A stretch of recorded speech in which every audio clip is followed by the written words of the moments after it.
Martial साथियों को नमस्कार। साथियों, आप सभी को पता है हम एक हफ्ते का समय था हमारी तरफ से उपराज्यपाल महामहिम जी द्वारा लिया गया था और एक हफ्ते का समय पूरा हो चुका है। आज बुधवार को वर्किंग डे के 8 दिन हो गए, बाकी 11 दिन हो चुके हैं आज।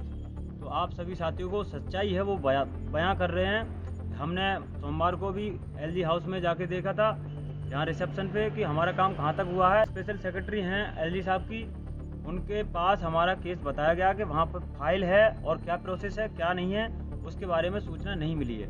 उसके बाद हम दिल्ली प्रदेश अध्यक्ष जी के पास आए और यहाँ पे वह उपस्थित नहीं थे, कहीं 3 दिन का प्रोग्राम उनका चल रहा है, वहाँ थे। आज उनका प्रोग्राम ख़त्म हुआ है, आगे भी उनका शेड्यूल बुक है।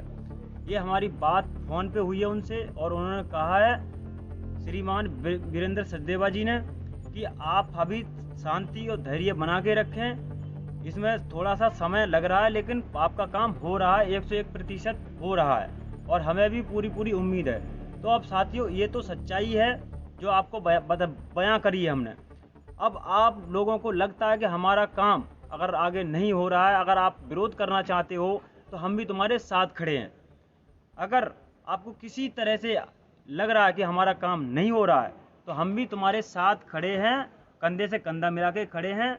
ये हमारे हक और रोजगार की लड़ाई है, रोजी रोटी की लड़ाई है और इस पे राजनीति नहीं होनी चाहिए। हम दोनों सरकारों से हाथ जोड़ के निवेदन कर रहे हैं, जो भी हमारे बीच में राजनीति हो रही है वो बिल्कुल नहीं होनी चाहिए, क्योंकि हमारी जो स्थिति है वो दयनीय स्थिति है। इसलिए सभी साथियों से हाथ जोड़ के निवेदन है, जो भी कदम उठाएंगे हम सब मिलजुल के हटा रहे हैं जो रोजगार के हित में है। इसलिए जो भी कदम है वो सोच समझ कर उठाएंगे। और LG साहब ने जो बोला था आपको बिल्कुल सच्चाई के साथ बात बताइए। मूलभूत सुविधा के साथ रोजगार देने के लिए तैयार हैं और 1 हफ्ते से अंदर का समय मांगा उन्होंने, ठीक है। हमारे बीच में अभी सूचना मिली है कि LG हाउस बुलाया जा रहा है। हमारे लिए कुछ लोग गुमराह करते आए हैं, 1 साल से घुमा रहे हैं। हम ना किसी की पार्टी का कार्यकर्ता है ना सदस्य है, हमें जो पक्का रोजगार देगा हम उसके साथ हैं। इसलिए कोई भी साथी न जाए LG हाउस। अभी हमें पक्का आश्वासन मिला है 1 हफ्ते के अंदर हमारा समाधान हो जाएगा, इसीलिए कहीं जाने की जरूरत नहीं है। सभी साथियों से हाथ जोड़ के निवेदन है, कुछ भी हो जाए मैं झूठ नहीं बोलता कभी भी, चाहे चुप रहना मुझे पसंद है। यहाँ पर 1 घंटा खड़ा रहूंगा, झूठा किसी को नहीं देते कि हमारी यहाँ पे बात चल रही है। जो बात होगी वही तुम्हें बताई जाएगी, अगर बात नहीं है तो नहीं है। अब ट्वीट पे भी चल रहा है, LG साहब ने तुरंत डाल दिया है और उसमें आगे की रणनीति जब है ना, सारी चीजें 1 साल से हम परेशान थे, हमने सबको समय दिया, तो क्या दिल्ली के उपराज्यपाल जिसके पास सारी शक्तियां हैं, क्या उसको 5 दिन का समय नहीं दे सकते? क्या दे सकते हैं ना? ये देख सकते हो। मुझे ऐसे आश्वासन जब मैं रोया वहाँ, क्योंकि मेरा 20 किलो वजन घट गया है। मेरा भाई एक्सपायर हो गया इस ड्यूटी के दौरान, मांगते यहाँ दिल्ली सचिवालय पे मेरा भाई बैठ के गया है, ठीक है, एक्सपायर हो गया मेरा बड़ा भाई। तो मेरे अंदर क्या पीड़ा है मैं जानता हूँ, क्या दुख झेला मैंने मैं जानता रहे थे। उस बीच में क्या हुआ, हमारे कुछ साथी LG साहब को बहुत पहले से कुछ याद नहीं आया। हम मिलने भी जाते थे तो हमें मिलने नहीं दिया जाता था और LG साहब अचानक उनको याद आया सिविल डिफेंस का रोजगार, और हमारे कुछ जवानों को बुलाए और 1 सप्ताह का टाइम दिया कि 1 सप्ताह में हम सभी का रोजगार, हम पक्का रोजगार देंगे और सुनिश्चित कर देंगे। तो हम सभी उनके इंतजार कर रहे थे, उनके आदेशों का इंतजार कर रहा था और आज 11वां दिन है। तो जो लोग LG साहब के पास गए थे उन लोगों से विनम्रतापूर्वक निवेदन कर रहे हैं, 1 दिन आपके पास और है। इस 1 दिन में अगर आपसे जवाब आ जाता है तो ठीक है, नहीं तो कृपया हम सभी को अपने हाल पे छोड़ दें। रोजगार सबको जब तक दिला नहीं देंगे तब तक चैन से नहीं बैठेंगे। जय हिंद। नमस्कार साथियों, मैं दिनेश। साथियों, एक बात कहना चाहता हूँ, जो मेरे साथी 5 तारीख को LG हाउस गए थे उनसे हाथ जोड़ के धन्यवाद, बहुत आपने हमारे लिए बहुत कुछ करा। हम आपसे 1 दिन का समय मांगते हैं, अगर आप कुछ करा सकते हो तो करा दो, उसके बाद हमें हमारे हाल पे छोड़ दो।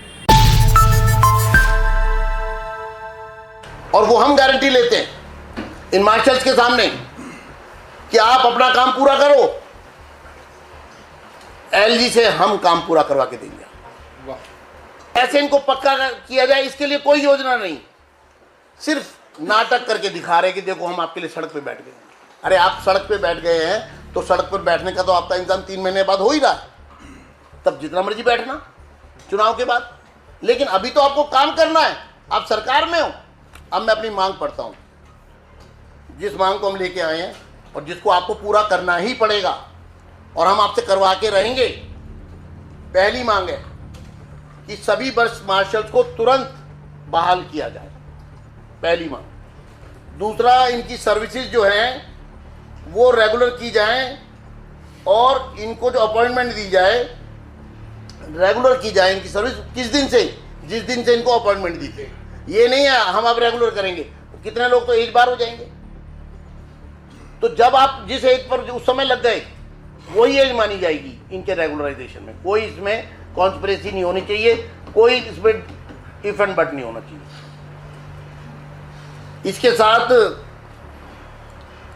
इसमें इनको परमानेंट अपॉइंटमेंट लेटर इशू करो और कानूनी तरीके से, ये नहीं है कागज़ का टुकड़ा पकड़ा दो, कोई कागज़ का रेजोल्यूशन कर दो आपके कैबिनेट में और हमने कर दिया जी, हमने कर दिया जी। नाटक नहीं चलेगा। अभी तक आपका रिकॉर्ड नाटक का है, आप पे विश्वास कम है लोगों को। आप properly process, due process of law से आप इनको सबको appointment letter, permanent appointment letter इनको दो। एनुअल इंक्रीमेंट चाहिए हमें, जैसे सबको मिलता है, जैसे सबको मिलता है। ये काम करेंगे 12 घंटे, घर से निकलेंगे 14 घंटे के लिए, पगार दोगे आप उतनी अनस्किल्ड लेबर जितनी भी नहीं, कोई इंक्रीमेंट नहीं।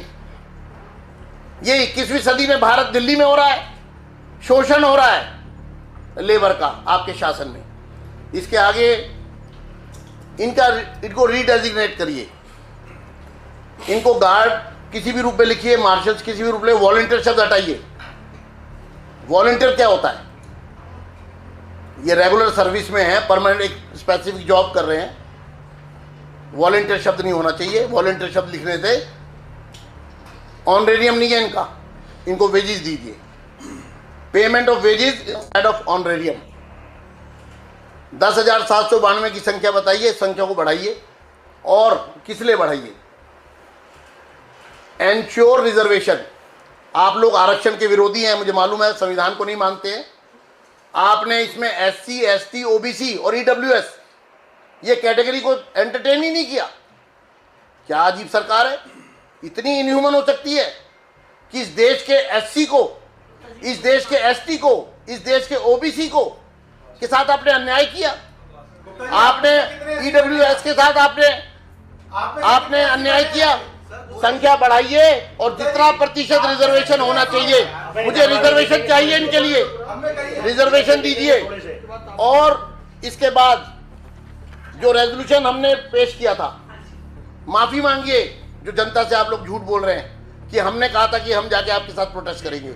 हम क्यों करेंगे प्रोटेस्ट? प्रोटेस्ट करोगे आप, कब क्यों करोगे? क्योंकि आपको काम नहीं करना है। हम काम करने की दृष्टि से आए हैं यहाँ, विपक्ष होने के बाद भी आपको पूरा सहयोग करेंगे।